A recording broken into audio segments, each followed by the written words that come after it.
Alright, hey everyone, how's it going? Welcome back to another Princess Connect redive video. Now today I'm making a video on the brand new Case of Woeful Stalker Very Hard Boss Guide. I will be having two teams for you guys that I'll be showcasing also in the event to show you that both of these teams can actually clear this stage. So this stage is actually going to be very difficult in my opinion. I think it's much harder than the last ones that we've had. Before you would just take a physical team and throw it at it and it would work. But this boss is actually something a little bit special. And what this boss is going to be doing to you is he's going to be stealing the front two most characters. He's going to take their TP away, like always. They are almost never going to be having their universe up unless you're like charging them with a TP regeneration character. Even with a character like Yukari, for example, as a tank, she still will not be able to charge her TP up fast enough 95% of the time. So this is going to be the Goddess of Woe difficulty boss. Has 1.1 million health at level 90. Now this boss is going to be a magic boss. It's going to be doing large magic damage to all enemies in an AoE range based on their maximum HP, and then it's going to lower their magic defense. Which is very annoying because now that your defense is lowered, you're going to be getting hit even harder from their normal attacks in the first place. Then they do moderate magic damage to the second and third closest enemies and inflict stun. So stunning your second and third closest enemies is very annoying. And then it's going to do small magic damage to two enemies in front. This is the steal TP thing. Lowers their physical attack, reduces their TP, and inflicts curse. The skill status effects are applied even if the damage is blocked, aka Yukari shield, the New Year Yui shield. Even if you block it, the skill status effects are applied. The reducing TP, lowering their attack, and the curse, all of it is still applied no matter what. The only thing you're going to be nullifying with the barrier is going to be that small magic damage. So this is a very annoying boss to fight against. So the teams that we're going to be using is going to be the first two characters are going to be characters that really don't rely on their universe to do most of their stuff. Now, when you think of a character that you don't think of their universe as their main part of their kit, the first character that personally comes into my head is Ana. Ana's universe is actually her only weakness, in my opinion, and the fact that you can use her as a midline character since she has a midline position, she can be very good to be that second tank, and well, actually more like the second enemy to take a hit, so that she really doesn't have to worry about TP, which also kind of enables you to do full auto, and you don't really have to worry about Ana universing and taking your health away. So this is honestly a very good thing for Magic. This boss is meant to deal with physical damage dealers, as I can tell from this. So we're obviously going to be bringing a magical team to it. So I have two magical teams that I'll go ahead and show you guys here in a second. Let's go ahead and pull up my parties and go to the very hard section. So the first two teams, both of them are going to be magical. There's going to be one difference between them. One of them is going to have New Year Yui, and then one of them is not going to have New Year Yui with Masato. So the first team is going to be Summer Carol, New Year Yui, Ana, and Yukari. So Ana obviously is going to be a mainstay, Yukari as well, and then Carol with the new equipment is very good for damage as well as doing some defensive shredding. Ana unique equipment is insanely busted, probably the best magic character in the entire game in my opinion, or like top two, maybe New Year Yui's probably number one, but Ana's like, in terms of overall usefulness and utility and defensive shredding, Ana's definitely at the top. Like, she's top 3 100% with Summer Carol and stuff. And then we have Yukari for front face tanking. Now, obviously, getting Yukari's universe off would actually be super useful because negating magic damage around all allies is going to keep her not only herself alive, but everyone around her alive from that big universe that the boss will be doing. But we have her unique equipment active, which is going to be giving magic defense by a modern amount and grants HP regeneration to the party of the member with the lowest HP by a large amount, which sometimes could be herself, or Ana, really depends on who she's going to be hitting from there. And this is going to be a very powerful ability, recovering the TP by the party member with the lowest TP by an amount. This ability, unfortunately, is probably going to be most part useless, unless this is going to be charging other characters in the backline like Summer Carol, or New Year Yui or Masato. If you're charging up your Ana and your Yukari with this ability, which most of the time is probably going to be happening if you're getting your TP stolen at the exact time that she pops as a Moonlight ability. This ability is almost useless, so you don't really have to worry about this ability too much, but this ability, this Aqua Vitae Plus, is going to be very powerful, and if you can get her 7 Veils universe off, perfect. If you can try to get it off, just spam it.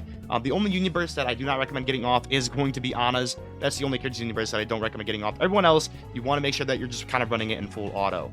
New Year Yui is also going to be here because she will be providing us with a ton of magic attack to allies that use magic attack, and everyone here uses magic attack except for Yukari. Yukari is a physical damage dealer. Everyone else does use magic attack, and this is a very powerful ability. 1600 I think is somewhere around there. It's very kind of a pretty big, massive buff for magic attack. She does lower the physical and magic attack of the second closest enemy, which is going to be the boss. So this is going to be very powerful. And then obviously her Sunrise Protection ability, which is going to be giving you HP regen, barrier that negates damage, and all that stuff. And obviously this is a very powerful character.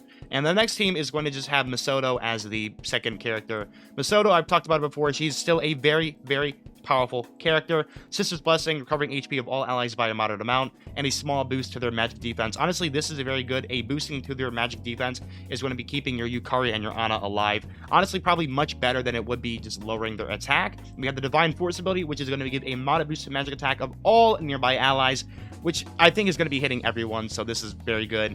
And then the Caring Cure, granting HP regen to the frontmost ally, which is going to be Yukari. So if you want the most chance at keeping your Yukari alive, I personally probably recommend running the Masato team.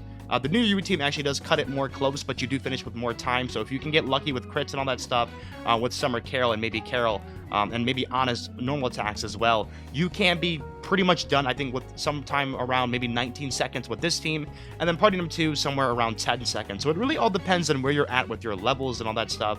Personally, I'm going to just run both of these teams and show you guys that they do both work actually very nicely. So let's head into the very hard boss event. I've been testing around some teams. Here is the Goddess of Will, level 90. The first team that we're going to be using is going to be the Near Yui team with Ana, Yukari, Carol, Summer Carol. And then we'll swap to the second team and show you guys that that one can also beat it as well. So let's go ahead and begin the battle. We're going to go ahead and start full auto. I'm not touching anything. Everything here is going to be full auto. So no manualing is going to come through. I think I might click a Universe here and there. I mean, if Yukari ever gets the opportunity to press her Universe, I do recommend spamming her Universe because you want to get that 7 Veils up.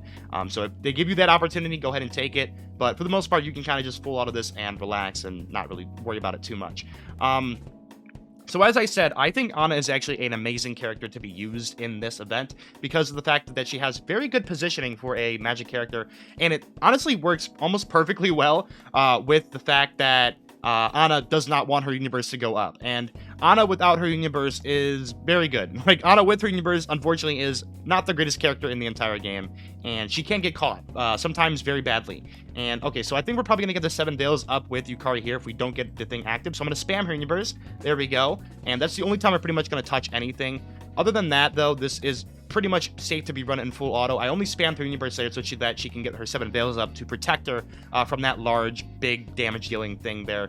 But after that goes up, the 7 Veils goes up, I mean, we're good to go. 43k, 30,000, 16,000, 7,000, 11 seconds on the clock, and the boss is dead. So there we go. That is going to be that team complete. The Masato team is going to be literally doing the exact same thing. You can expect it to be cleared if you have crits sometime around 15 seconds to around 10 seconds if you get unlucky with crits. I don't think we crit much there. But taking a look at the damage report, Ana, our girl Ana, doing 313,000 damage. You love to see it. And then Summer Carol and Carol doing their own thing as well. I just like to use Ana. I think Ana is an absolutely amazing character in my opinion, and I'm glad that she's actually getting a lot of use in this very hard boss since she is going to be in that second position, so that it actually will take your TP away so that you don't have to manual playing with Ana for like the first time ever. So there we go. That is pretty much going to be the very hard boss complete.